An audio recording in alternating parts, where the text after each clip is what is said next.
Lifeline clinical laboratory अत्याधुनिक machinery युक्त computerised व मान्यता प्राप्त लॅबोरेटरी, अल्प दरात रक्त, लघवी, थुंकी व सर्व प्रकारच्या तपासणीचे विश्वसनीय केंद्र। आमचा पत्ता गोकुळ नगरी रोड, डॉक्टर जपे हॉस्पिटल शेजारी, तालुका कोपरगाव। संपर्क क्रमांक 80 07 80 76 58 व 82 75 38 86 48।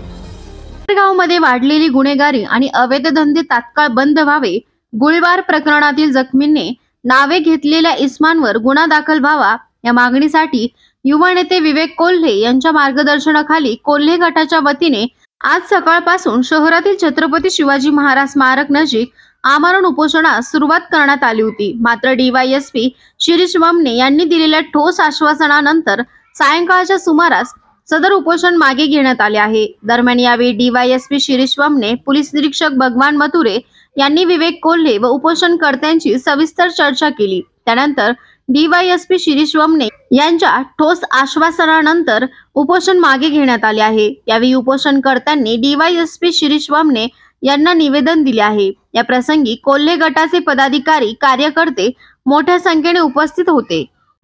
उपोषणकर्त्यांनी पोलीस दलाकडे काही मागण्या केलेल्या होत्या। कोपरगाव शहरात 19 तारखेला जी गोळीबाराची घटना घडली त्याच्या अनुषंगाने त्यांनी कोपरगाव शहरातील अवैध धंद्यांबाबत हे जे उपोषण केले होते त्या अनुषंगाने आमची त्यांच्याशी चर्चा झाली। त्या चर्चेच्या अनुषंगाने आम्ही त्यांना आश्वस्त केलेलं आहे। या आमच्या आश्वासनानंतर उपोषणकर्त्यांनी त्यांचे उपोषण मागे घेत आहोत असे सांगितलेलं आहे। त्या अनुषंगाने आता पुढील कारवाई आपण पोलीस स्टेशनच्या माध्यमातून तसेच माझ्या ऑफिसकडून कोपरगावमधील ज्या काही तक्रारी असतील आणि जे निवेदनातील मुद्दे असतील त्याच्या अनुषंगाने आम्ही कारवाई करणार आहोत। उपोषण करते दत्ताभाऊ काले असतील, बबलू शेठ वाणी असतील, संदीपजी देवकर असतील, विनोदजी राक्षे असतील आणि विजूभाऊ आढाव असतील, या सगळ्यांनी या ठिकाणी अमरण उपोषण त्या ठिकाणी निवेदन देऊन बसले होते आणि ते सकाळपासनं या ठिकाणी उपोषण स्थळी बसलेले असताना आज डीवायएसपी साहेब वमने साहेब यांनी आत्ताच येऊन त्यांच्या असलेल्या मागण्यांचं निवेदन स्वीकारून आणि आश्वासित केलेलं आहे की मागणीप्रमाणे आम्ही कारवाई करू। या ठिकाणी ज्या ज्या तक्रारी आलेल्या आहे त्याचं सगळं आम्ही निवारण करू असं आश्वासन त्यांनी दिलेलं आहे आणि त्याच्यामुळं आता उपोषणकर्त्यांनी ते उपोषण सोडलेलं आहे। माझं एवढंच म्हणणं आहे की आम्ही 19 तारखेला झालेल्या गोळीबारीनंतर 21 तारखेला निवेदन दिलं होतं। निवेदनानंतर आम्हाला आश्वासित करण्यात आलं होतं की आम्ही योग्य ती कारवाई करू। आता त्याला 10 दिवस उलटून देखील कारवाई न केल्यामुळं या ठिकाणी हे सर्वजण बसलेले आहे। काल परवा काहींनी पत्रकार परिषद घेऊन उलटा चोर कोतवाल को डाटे अशी परिस्थिती दिसून आली।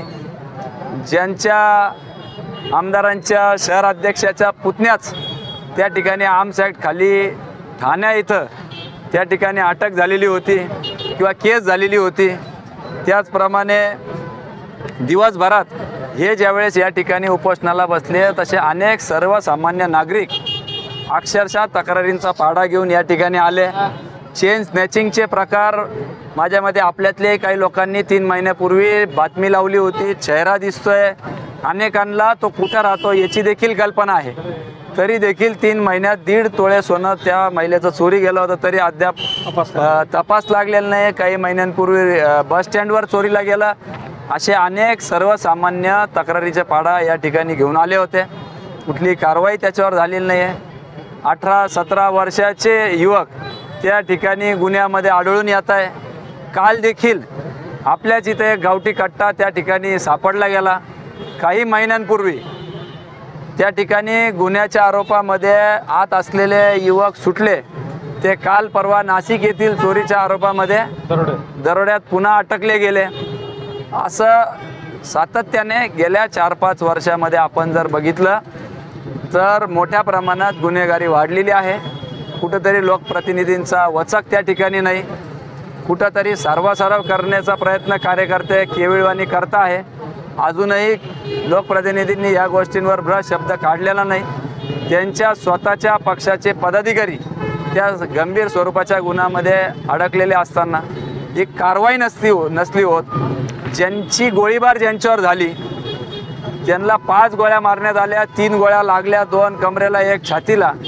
जेव्हा एखादा माणूस मरण्याच्या दारावर असतो तो खोटं बोलत नसतो.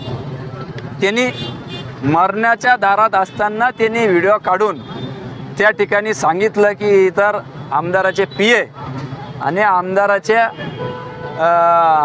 त्यांना पाठबळ आहे, त्याच्यामुळं यांनी माझ्यावर ही गोळीबार केल्याचा अशा स्वरूपाचा काहीतरी आरोप त्या ठिकाणी केलं. सदर व्यक्ती अजूनही त्या ठिकाणी हॉस्पिटलमध्ये ॲडमिट आहे असं आम्हाला कळतं आहे. त्यांचं इंस्टाग्राम अकाउंट ज्याच्यावर त्यांनी व्हिडिओ टाकले तेही देखील डिलीट झालेले आहे. आणि म्हणून कुठंतरी दबाव तंत्र टाकून खऱ्या गुन्हेगाराला वाचवता का काय अशी शंका या सगळ्यांमध्ये निर्माण झाली. आणि म्हणून खऱ्या अर्थाने हे उपोषणाला बसले होते.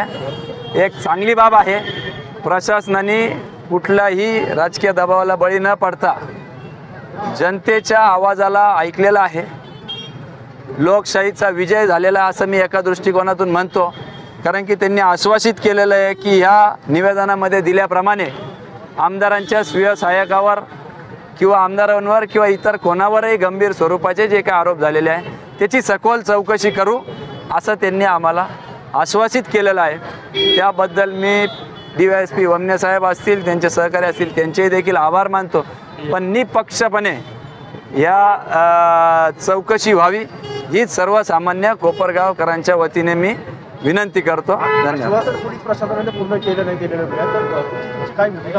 निश्चितपणाने उपोषणकर्त्यांशी चर्चा करून ते पुढची निवेदन ठरवतील. परंतु चक्री चालू आहे.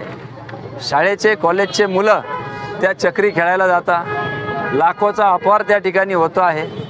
कुत्ता गोळी ती खाल्ल्याने, गांजा पिल्याने 8 महिन्यापूर्वी मर्डर झालेला आहे तिथं.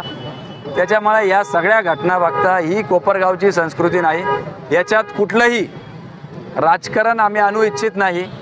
कोपरगावची युवा, कोपरगावची पुढची पिढी घडवली पाहिजे.